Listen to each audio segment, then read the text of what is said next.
kegiatan yang penting untuk kita semua. Kita akan sama-sama ada dalam kegiatan berbagi praktik baik tentang budaya positif yang ada di UPTD SMP Negeri 7 Kupang. Karena itu waktu dan tempat kami silahkan kepada Pak Marcel untuk berbagi dengan kita. Terima kasih. Baik, terima kasih Ibu Pimpinan. Selamat pagi teman-teman semua. Salam dan bahagia untuk kita semua. Pada kesempatan ini, izinkan saya berbagi praktik baik terkait dengan topik budaya positif yang perlu kita lihat, kita kembangkan, dan kita rancang di dalam sekolah kita di UPTD SMP Negeri 7 Kupang. Pada kesempatan ini, teman-teman yang ikut dalam kegiatan ini boleh bertanya terkait dengan topik yang kita bahas, yaitu budaya positif. Itu bentuk dari tanggung jawab. Mereka harus bertanggung jawab tentang kebersihan lingkungan kelas ataupun lingkungan sekolah. Terus berikutnya ada yang namanya kebutuhan dasar manusia.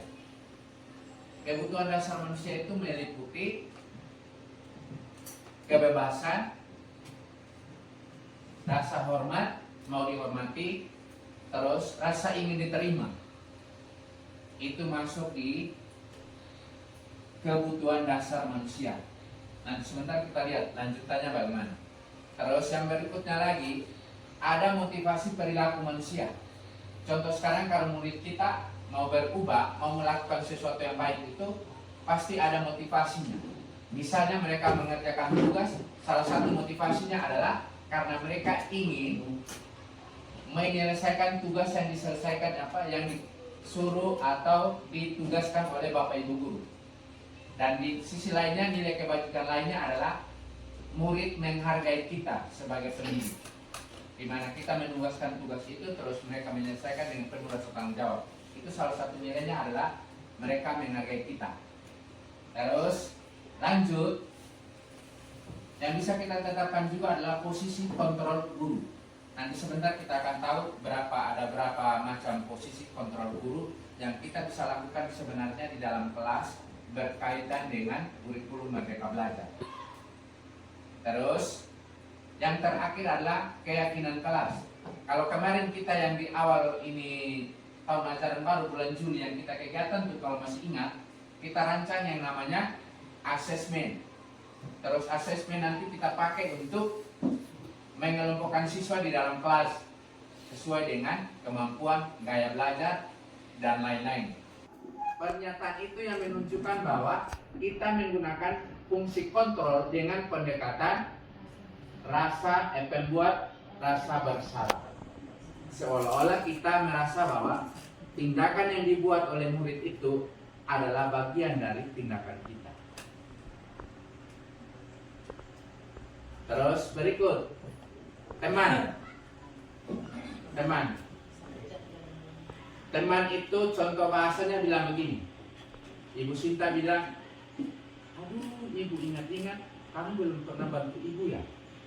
Bahasa itu artinya contoh bahasa dalam menjalankan fungsi kontrol kita sebagai teman. Kita membawa diri kita sebagai teman untuk murid.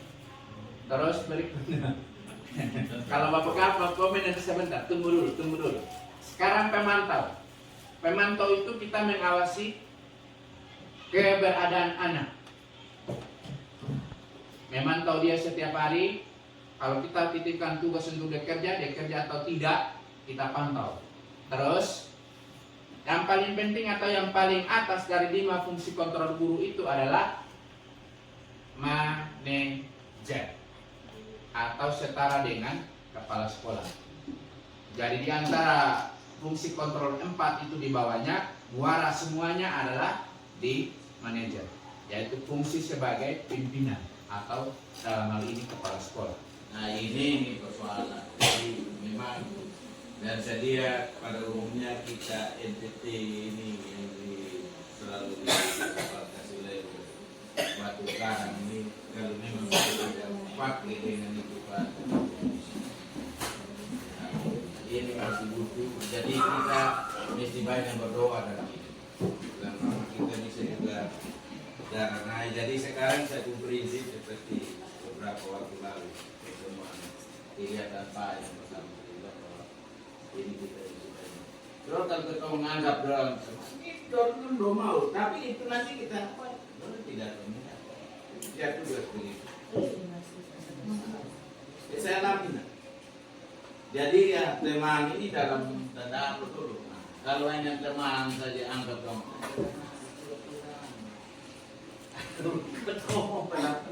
Kau ketemu ini, mama pimpinan saja omong saja. Kalau kita guru tidak apa, tidak minat. Makanya di awal saya bilang ini memang ini sebuah proses. Jadi bersyukur saya Depol Pak Marcel bahwa lewat ini Pak Marcel jadi secara langsung dan sudah berubah sedikit. Kami ini belum berubah. Baru mau. Jadi sekiranya doa kami Pak Marcel berhasil dan bisa mentransfer itu kepada kami dan itu harapan. Saya mau bertahun ini purna waktu. Terima kasih. Tepuk tangan. Sudah dijelaskan tadi banyak tanda petik dosa-dosa yang kita lakukan, baik itu secara penghukuman dan sebagainya, karena mungkin terbiasa dari gaya pembinaan pada zaman dahulu. Tetapi dengan adanya pencerahan hari ini yang dilakukan oleh Pak Marcel, kami merasa tertantang.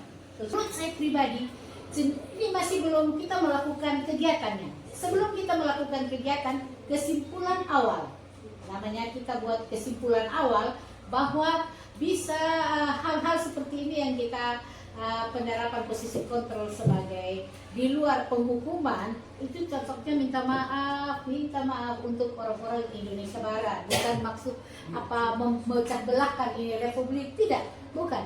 Tetapi kalau untuk kita orang Indonesia Timur, khususnya Kota Kupang, karena kita tidak tahu yang lain, karena kita berada di Kota Kupang dan kita tahu watak dan karakter orang Kupang, mungkin kalau sedikit saja penghukuman, tapi dalam level kategorinya tidak 100%, kalau yang ini mungkin 100%, minta kita bisa ambil misalnya 10 atau 20%, pegang kepala atau cubit kecil saja, saya rasa itu lebih berhasil.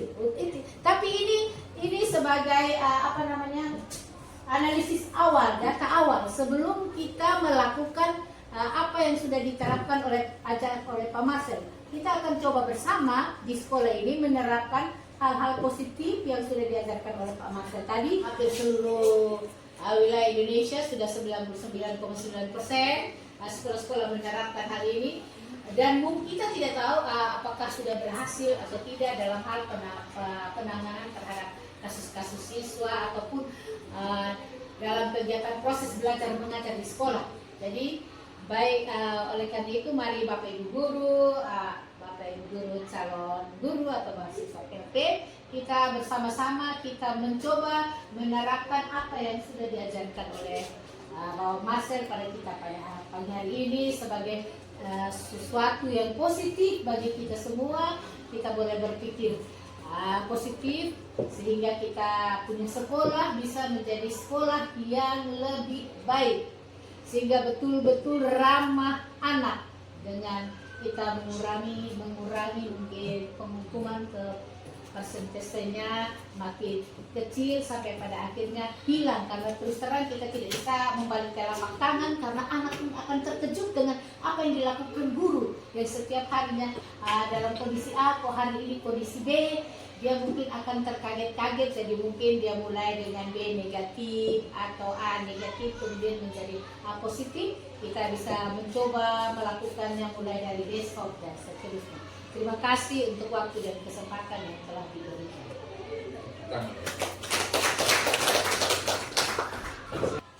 Itu tipe atau ciri khas dari hukuman, terus bersifat satu arah.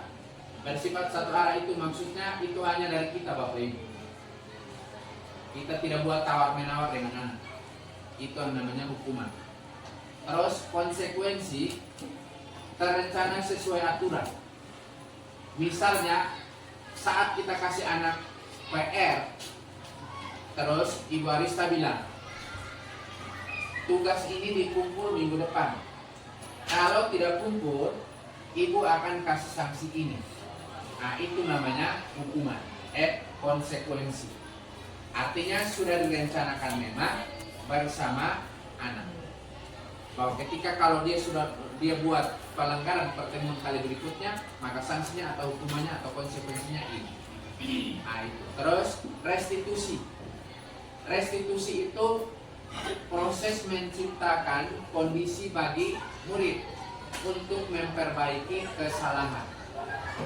Jadi umpan balik kita Bapak Ibu, misalnya ketika kita marah-marah terus kita bilang lain kali jangan begitu lagi ya, supaya ibu atau bapak jangan marah lagi.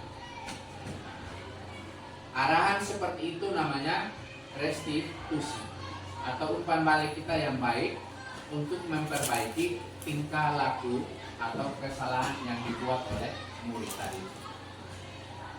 Begitu ya Bapak Ibu, atau sampai sini ada pertanyaan kok? Silakan. Jadi memang betul ada fase anak-anak SD dan SMP berbeda. Kita tidak bisa seperti itu.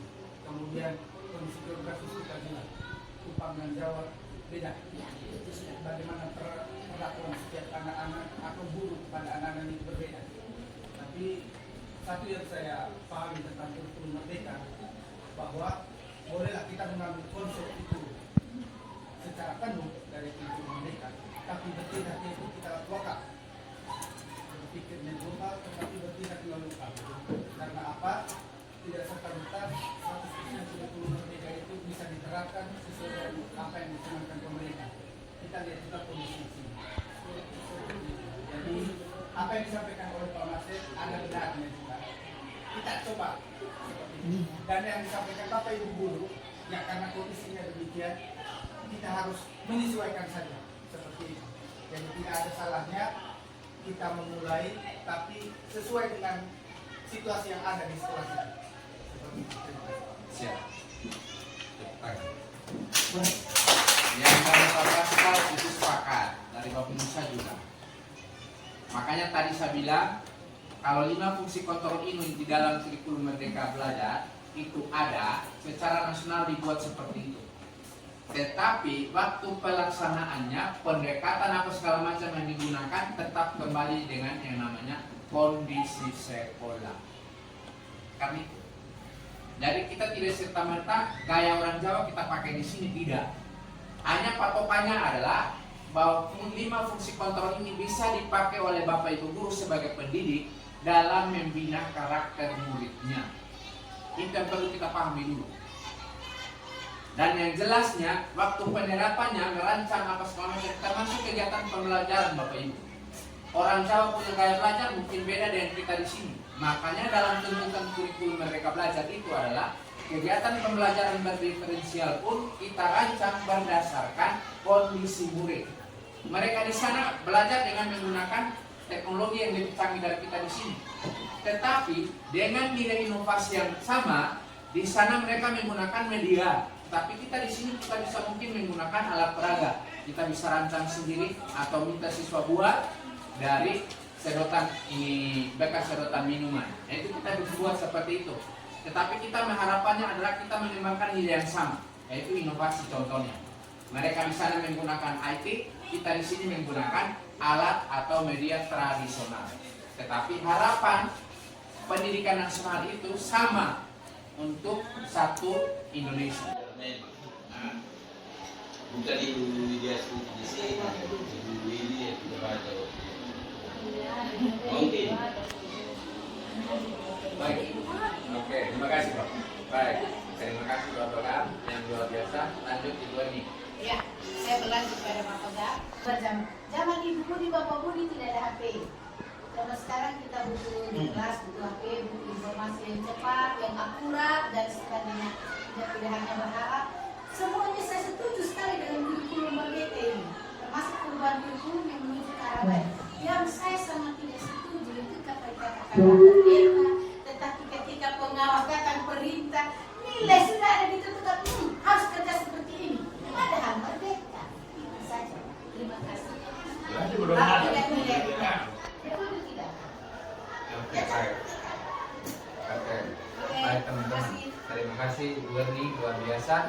dari Pak Gap dulu.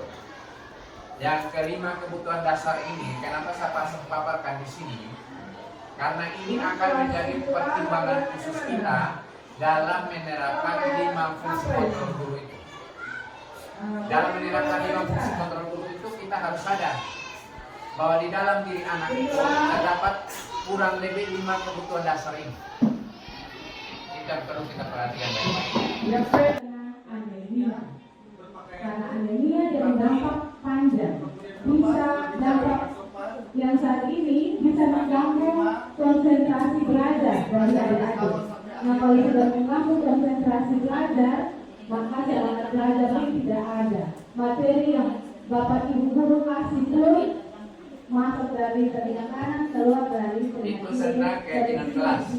Dan kalau dilakukan setiap hari, diingat setiap hari dengan anak-anak, maka itu akan menjadi sebuah keyakinan kelas yang merupakan budaya positif kita.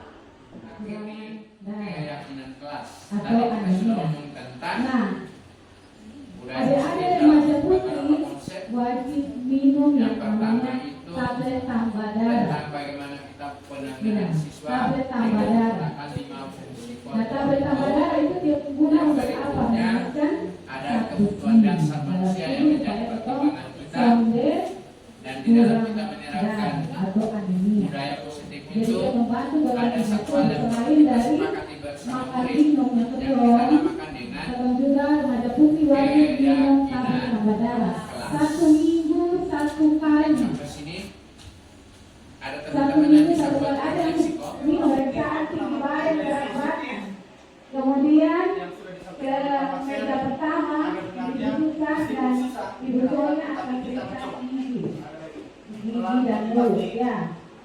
Kemudian kalau laki-laki setelah sudah selesai di sini bisa langsung kembali ke kelas. Tapi yang perempuan akan lanjut ke meja ujung untuk periksa KB dan minum obat tablet tambah darah. kita sendiri juga. Ya. Sekian informasi dari kami atas perhatian adik-adik.